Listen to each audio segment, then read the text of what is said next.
ଆସିଛି ସୁଯୋଗ ପ୍ରଭୁ ନାହାନ୍ତି ତ ତୁମ ପରେ କ୍ଷୁଧ ଖ୍ରୀଷ୍ଟଙ୍କୁ କରହେ ତ୍ୱରିତେ ସାକ୍ଷାତ ଶେଷ ବିଚାରର ଦିନ ଯେ ନିକଟ ବିବେଚ। প্রিয় শ্ରୋତା ବନ୍ଧୁ ପ୍ରଭୁ ଯୀଶୁ ଖ୍ରୀଷ୍ଟଙ୍କ ସର୍ବୋନ୍ନତ ନାମରେ ଆପଣଙ୍କୁ ଶୁଭେଚ୍ଛା।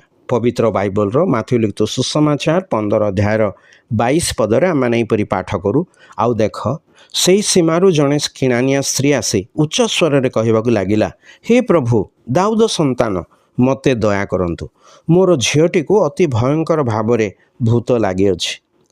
ଯେତେବେଳେ ପ୍ରଭୁ ଯୀଶୁ ଖ୍ରୀଷ୍ଟ ସୋର ଓ ସିଦୋନ ଅଞ୍ଚଳକୁ ଗଲେ, ସେତେବେଳେ ସେହି ଅଞ୍ଚଳରୁ ଜଣେ କିଣାଣିଆ ସ୍ତ୍ରୀ ତାହାଙ୍କୁ ଉଚ୍ଚ ସ୍ୱରରେ କହିବାକୁ ଲାଗିଲା, ହେ ପ୍ରଭୁ ଦାଉଦ ସନ୍ତାନ, ମୋତେ ଦୟା କରନ୍ତୁ, ମୋର ଝିଅଟିକୁ ଅତି ଭୟଙ୍କର ଭାବରେ ଭୂତ ଲାଗିଅଛି।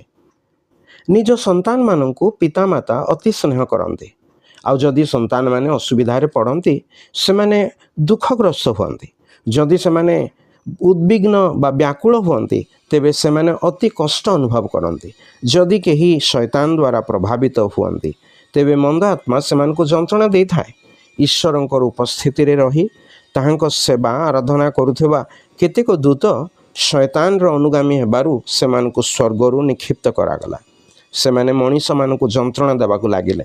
ପାପ ହେତୁ ମଣିଷ ଈଶ୍ୱରଙ୍କର ଶତ୍ରୁ ହୋଇ ଈଶ୍ୱରଙ୍କର ଉପସ୍ଥିତିରୁ ଦୂର କରାଗଲା।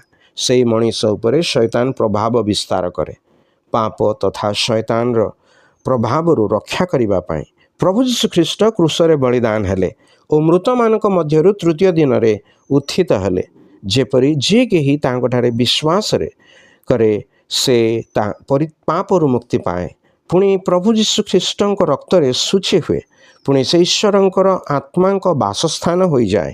ତେଣୁ ଶୈତାନର କୌଣସି ପ୍ରଭାବ ତାହା ଉପରେ ଆଉ ରହେ ନାହିଁ। ପ୍ରଭୁ ଯୀଶୁ ଖ୍ରୀଷ୍ଟଙ୍କଠାରେ ବିଶ୍ୱାସ ଦ୍ୱାରା ଏହିପରି ମୁକ୍ତି ଆପଣ ଯେପରି ପ୍ରାପ୍ତ ହେବେ, ଆପଣଙ୍କ ପାଇଁ ଈଶ୍ୱରଙ୍କଠାରେ ଆମର ପ୍ରାର୍ଥନା।